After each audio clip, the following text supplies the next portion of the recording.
Tonight on NewsVision, breaking news, a deadly school shooting in California. I heard the first two shots and I was kind of confused, but then when I heard the third one, I just started running with my friends, and then like 4 other shots went off. We have the latest on what officials are saying about the alleged shooter and the victims. Plus, closer to home, one woman is dead after what witnesses describe as a bone-crunching fall at the UM's Frost School of Music concert hall. We're live with details on what happened and the plans to remember her.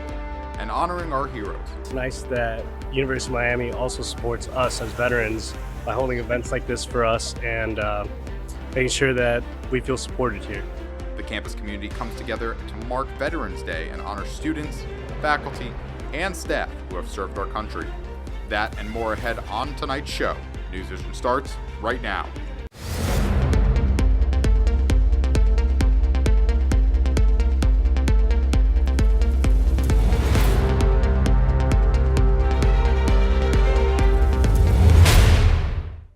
We begin tonight with breaking news. An Amber Alert has been issued for a 2-year-old girl who the Florida Department of Law Enforcement says was last seen just a few miles from campus. Jasmine Cedillo Ramirez is missing from Homestead. She is wearing a green and white striped shirt and red pants. The FDLE says she is with 23-year-old Diego Cedillo Ramirez, who is just 4'7". Their relationship is not clear, but police are warning that you should not approach the two of them if you see them. Also breaking tonight, yet another school shooting, this time in California.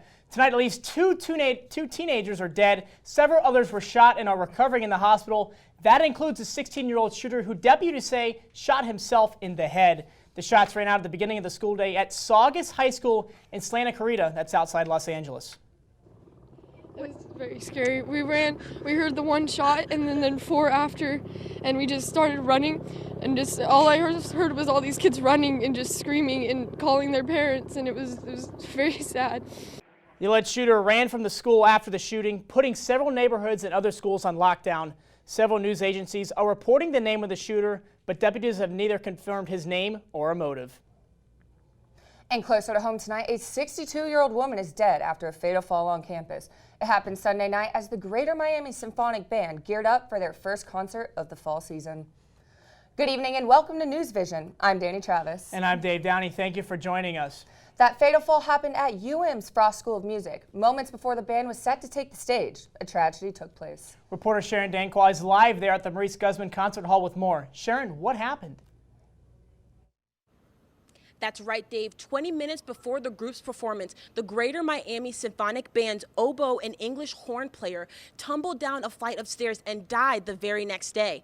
62-year-old Janice Thompson was walking down the stairs before falling and landing on her head, hitting the floor where that caused everyone around her to scream, and one fellow band member described the sound as bone crunching. Thompson was then rushed to the Jackson South Medical Center that Sunday night before being placed on before being placed on life support.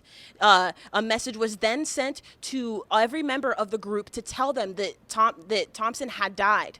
The group plans to hold a memorial service concert to tribute to Thompson. Thompson was then the memorial service will happen on December 10th in Guzman Hall. Reporting live from Maurice Guzman Hall at the University of Miami, I'm Sharon Danquah, UMTV. Thank you, Sharon. Such a tragic story. Our thoughts are with her family tonight. Taking a turn now, there are more than 100 bike racks around UM's campus, and the university has been recognized as a bike-friendly university by the League of American Bicyclists. But UMPD has a new warning tonight for the hundreds of students who ride their bikes on campus. Lock them up. UMTV's Tommy Fletcher explains why. Joseph Recker says his bike is a necessity to get around the University of Miami, but he's never worried about it being stolen. I do know that bikes have been stolen, but I'm pretty good about locking it. Sometimes I don't forget to, but I'm pretty good about locking it. But University of Miami Police Lieutenant Trevor Shin says bike thefts are happening more often. Well, we saw a spike. We had 6 thefts of bikes during the month of October. That's the same amount as all of 2018. Seeing that trend go up, that doubled our numbers. So we're at 12 for 2019. The university sent out this crime advisory Friday, November 8th. Inside, Photos of 6 people UMPD says have been caught on surveillance camera stealing bikes from campus. Lieutenant Shin does not believe they are students. People come here to look for an opportunity to take advantage of people who are not guarding their belongings. UMPD says thefts make up more than half of reported crimes on the Coral Gables campus, but only about 1 in 10 involve bikes. You know, we have a protocol in place here at the University of Miami with a bike lock program. It's a very robust program. The theft on bikes has been reduced greatly. I would say probably 80 to 90%. More than 900 students have registered and gotten a free U-lock in return, and Lieutenant Shin says you should be one of them. And the bike crime has been reduced, but you don't want to become a victim. Anytime you're a victim, it leaves an uncomfortable feeling for you. Joseph is one of those students, but he says he'll be more careful because of the recent thefts. So lock your bike. Do not lock your bike. For UMTV, I'm Tommy Fletcher. Now, UMPD says they have not made any arrests in the recent thefts, but with the help of surveillance cameras, they were able to arrest 2 people they say stole bikes from the campus back on August. They've been charged with grand theft. If you have any information on the most recent thefts, you can call UMPD at this number on your screen. That's 305-284-6666. Turning now to the impeachment inquiry into President Trump. For the first time in 2 decades, an impeachment inquiry into a president is documented by public hearings. Yeah, and the testimony is set to resume tomorrow morning. Our reporter Julia Hecht is here live in the studio with a look at what we can expect and a wrap-up of what went down yesterday. Julia, what happened? Yeah, guys, so the hearings began yesterday with 2 career diplomats gave televised testimony into President Trump's dealings with Ukraine. The first day of public hearings in the impeachment inquiry of President Trump brought a potential bombshell about an apparent second follow-up phone call. Dramatic testimony about alleged corruption moved the impeachment inquiry into President Trump beyond the shadows of closed-door hearings and into the public eye. I discovered a weird combination of encouraging, confusing, and ultimately alarming circumstances. Bill Taylor, the top U.S. diplomat in Ukraine, told Congress President Trump leveraged key aid and a White House visit for Ukraine to investigate Joe Biden and his son. I think it's crazy to withhold security assistance for help with a political campaign. After President Trump and the president of Ukraine spoke in July, Taylor said President Trump had a conversation with the U.S. ambassador to the European Union, Gordon Sondland. Taylor testified one of his aides asked Sondland what the president thought of Ukraine. Ambassador Sondland responded that President Trump cares more about the investigations of Biden. Democrats want to prove President Trump abused the power of his office. Questions presented by this impeachment inquiry are whether President Trump sought to exploit that ally's vulnerability and invite Ukraine's interference in our elections. Republicans describe the allegations as hearsay.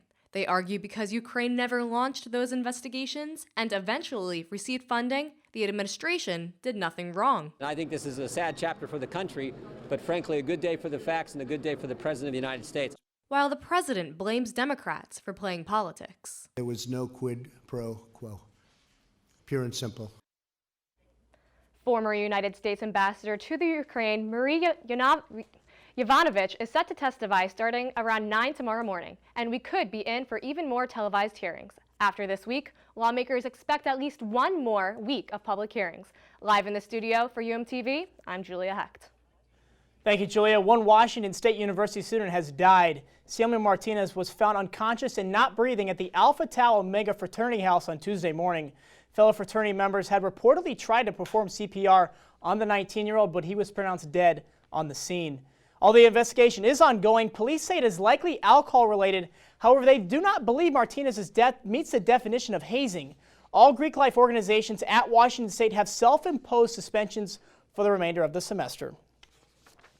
2 people have been charged in the death of one Clark Atlanta University student. Authorities found Alexis Crawford dead in a local park after signs of asphyxiation. The suspects behind her death are Crawford's roommate and boyfriend. Jordan Jones and Barron Brantley have been charged with premeditated murder. They are being held without bond tonight. Crawford and Jones were such good friends that they even spent holidays together. Authorities have not established a motive, and the investigation, is ongoing. In world news, protests are continuing tonight in Hong Kong. The violence there is the worst we've seen in 5 months of protest. This past week, one protester was shot by police. Another man was set on fire. Our reporter Trayvon Howard is there. Good evening, guys.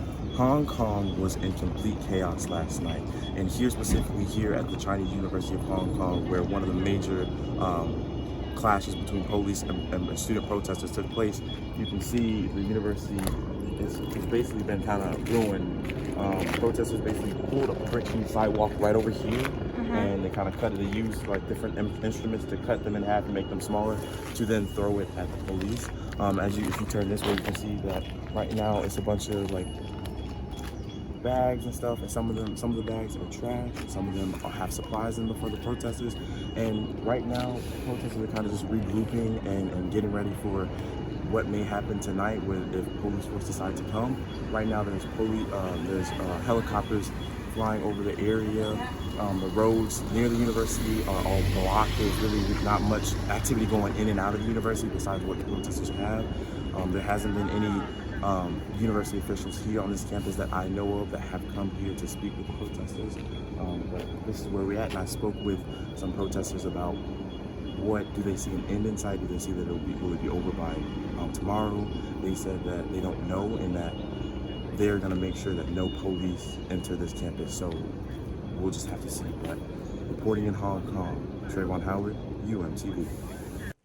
There's no word yet on whether the University of Miami will stop its study abroad program in Hong Kong and bring the students back. But other universities, including Syracuse, have already done so.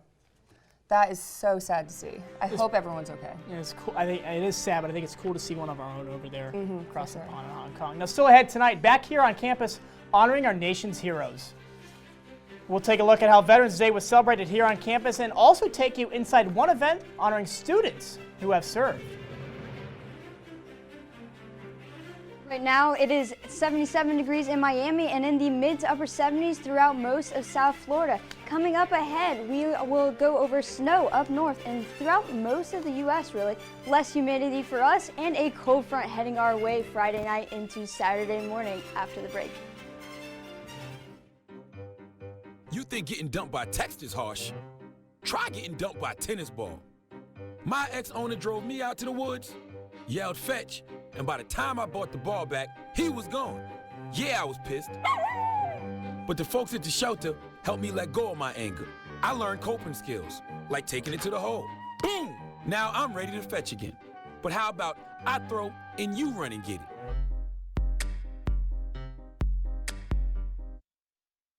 I adopted Bento in 2010 from a shelter. As it turns out, we have very similar personalities. And this cat makes me make art because he's always motivating me to take pictures of him, to draw pictures of him. He just is motivating artistically. It's just that simple. Well, he's my best friend, but a lot of people know him as Keyboard Cat.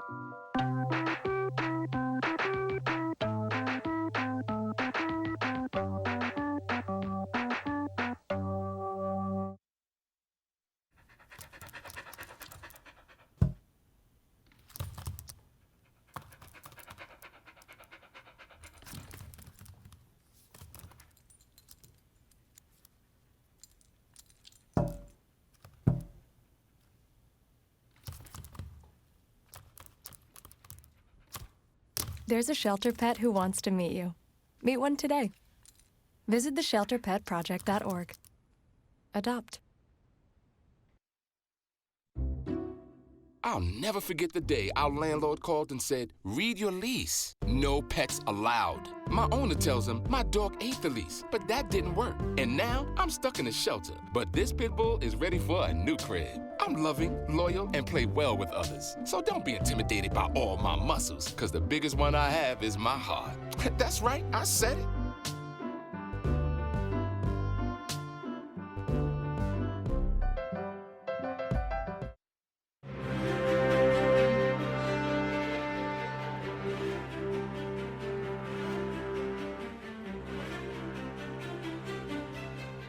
The nation celebrated Veterans Day on Monday, and this week the University of Miami is putting the spotlight on our veterans. Our reporter Sophia Vitello explains one campus organization has been hosting events daily to remind the school of those serving our country. 5-year veteran and student Alec Villagomez was among the dozens of students who came to celebrate Veterans Day on November 11th at the University of Miami's Rock Plaza. It's nice that University of Miami also supports us as veterans by holding events like this for us and making sure that we feel supported here.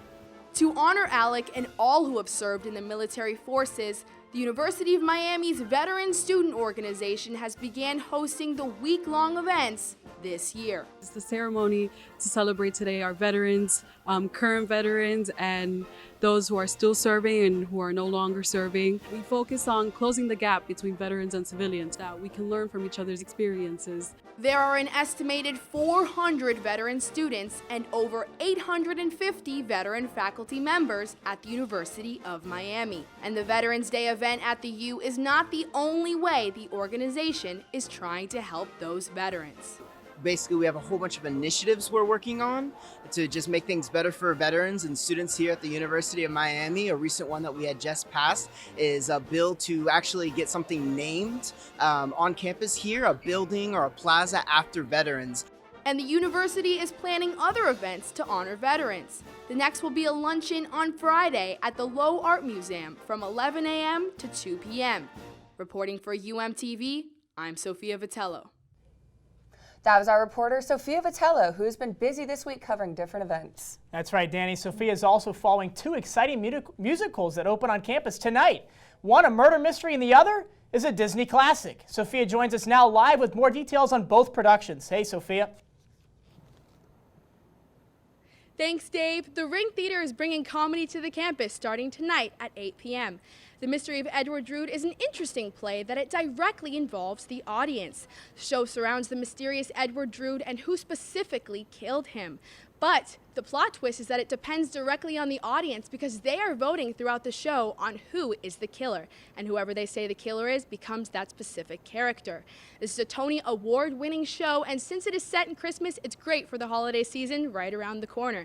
The show runs through the 23rd with tickets starting at $12 up to $27 per person. For all those Disney fans out there, also The Little Mermaid is kicking off tonight. And it will be at the Bill Cosford Theater. This show is run by the Kane Stage Theater Company, which is completely run by UM students only. This show will run through the 16th, and the price is free for all UM students starting tonight through the 16th, and faculty and staff. I'm Sophia Vitello with UMTV at the Ring Theater. Back to you guys at the desk. Thank you, Sophia. Both shows sound great. I think we should get in the spirit and go see them. I'm going to go grab a ticket right now after the show. But first, we got some weather here. I hear a cool down is coming this weekend, Sabrina. What can you tell us about that? There sure is, Dave. I am very excited about that. So right now, it's 77 degrees. There's a slight breeze, not as bad as it was earlier, and the rain is slowly dying down. So the past few hours, as you can see, the rain has been shifting up northward. The futurecast, as you can see, there's some rain that will come in looking at Friday evening specifically. And then here is our beloved cold front coming in late Friday night into Saturday morning. And this will feel amazing for this week. And so looking at our dew point forecast, as you can see, tomorrow will be a dew point of 70. Now this isn't the actual temperature. This is how comfortable it feels. So the lower the dew point, the more comfortable and less humid it is for us. So when we see dew points of 57, 56, even down to 51 on Wednesday, that is beautiful. It will be absolutely lovely this week.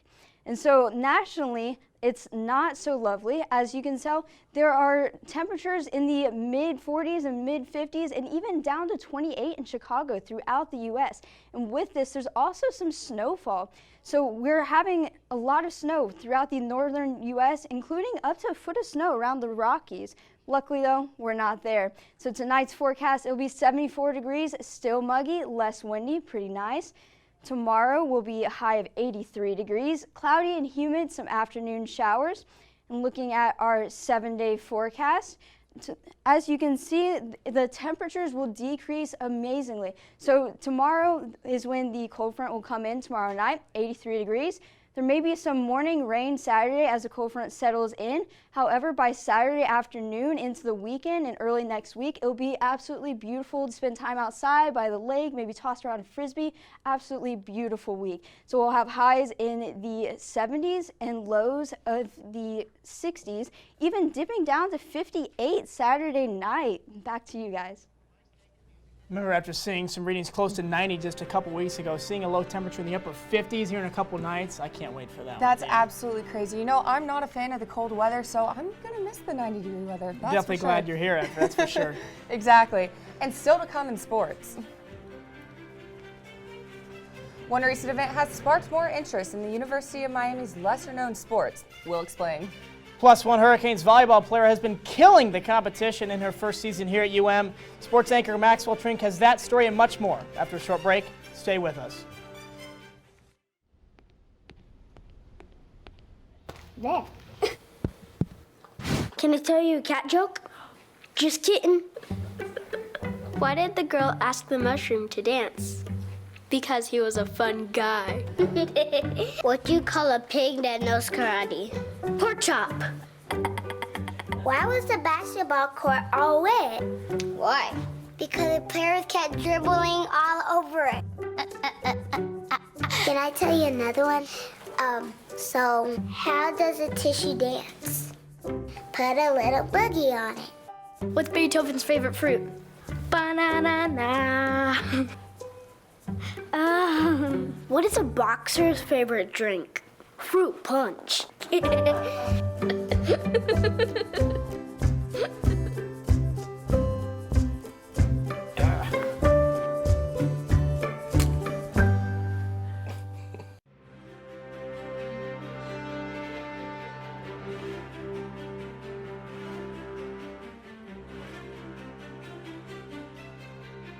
Thanks for staying with us. I'm sports anchor Maxwell Trink. Hurricanes football is bowl eligible for the 7th year in a row and are coming off their biggest win this season. Let's take a look at what happened at Hard Rock this past Saturday. Final game at Hard Rock Stadium for the Canes, and it was a blowout in this one. DJ Dallas starts the game off with pushing his way into the end zone, a touchdown right there. The Canes would be familiar with that territory throughout the entire game. Redshirt freshman Jared Williams, have yourself a day, launching the football all over the field, including this dime to D. Wiggins. That goes over 60 yards and gets the touchdown. 14-7 Miami leads here in this first quarter, but historic day for Jared Williams. 6 passing touchdowns in this one, taking over a Miami school record. Another touchdown right over here as the play action to D. Wiggins again. Canes come away with this one, 52-27 final score over Louisville. With wins, of course, comes some rewards, and the Canes have secured some of those ACC accolades. Jared Williams has been named ACC Quarterback of the Week and Rookie of the Week, while Michael Pinckney has earned ACC Linebacker of the Week. The redshirt freshman quarterback tied the ACC record for most passing touchdowns in a single game with 6. That record was held formerly by former quarterback Deshaun Watson. He was playing at Clemson. Pinckney finished with 8 tackles against Louisville, and it was also his final game at Hard Rock Stadium. Of course, he's a senior. This past Wednesday, the University of Miami's women's basketball team hosted their annual elementary school day at the Watsco Center. UM Athletics provided hundreds of young students with an opportunity to hang with the team and see some hoops as the Canes took on North Florida. Head coach Katie Meyer says both teams took something away from their annual fun with the kids. It was just a great event. You know, and there was emotion from the kids, there was emotion from the teams that are trying to establish themselves, and then there was emotion between the coaching staffs. Canes walked away with their 3rd straight win, taking down North Florida 78-55. This past Monday, Category 5 and Hurricane Productions organized an Olympic Sports Day event at the Lakeside Patio. The goal was to spotlight Hurricane sports that may not receive as much media attention. And a lot of people go to football, baseball, and basketball games, but not a lot of people know or go to soccer, volleyball, track and field, swimming, dive, or tennis. So this is kind of just to bring awareness to those events.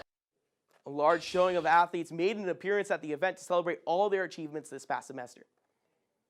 Hurricanes volleyball is in the home stretch as they aim for the ACC tournament, and one key player throughout the 2019 season has been transferred Janet Kalniuvalu. I had the opportunity to speak with the outside hitter about her first year at UM. Take a look.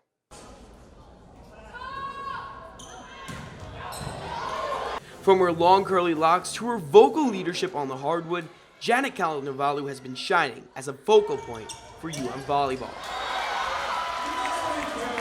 While it may seem like she has been a Cane her entire career, the junior's origins lie at Southern Utah University. It was close to home, and that was something that I really wanted. It's actually a really good school. I love the school. Kalinavalu grew up in Orem, Utah, around a close-knit family, which included her aunt, who played college volleyball. She's one of my biggest role models. It's just something that I've enjoyed and that I learned about from her and that I was able to eventually grow and get better at. After her first 2 seasons at SUU, Kalinavalu saw a potential career in the sport she loves, so she hopped on the transfer portal like teammate Bridget Wallenberger. We kind of came from both similar situations where we really didn't like the volleyball aspect at our old school, so we decided to make a change, and Miami became our new home. I wanted to make a lot of changes with my playing so that I could excel and become better, and Miami, I think, had a lot of things that I wanted. Head coach Jose Keno Gandara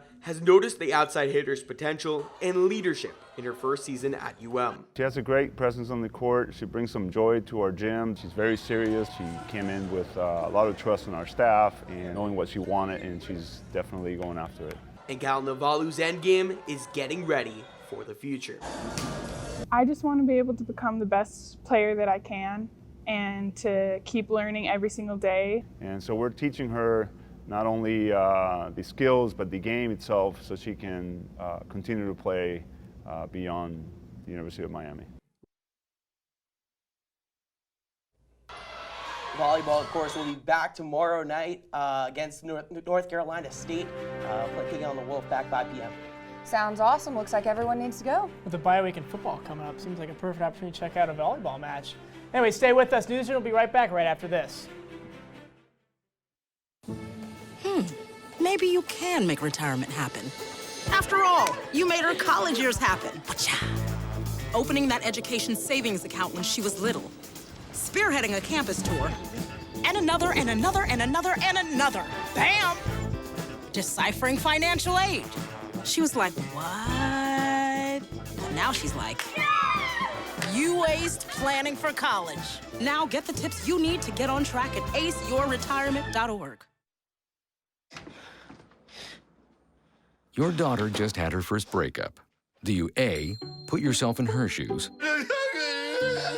B, console her? Don't worry, sweetie. This is gonna happen a lot. Or C, find her a new boyfriend? Nice, single boys. That was weird. As a parent, there are no perfect answers. But you don't have to be perfect to be a perfect parent. Thousands of teens in foster care will love you just the same.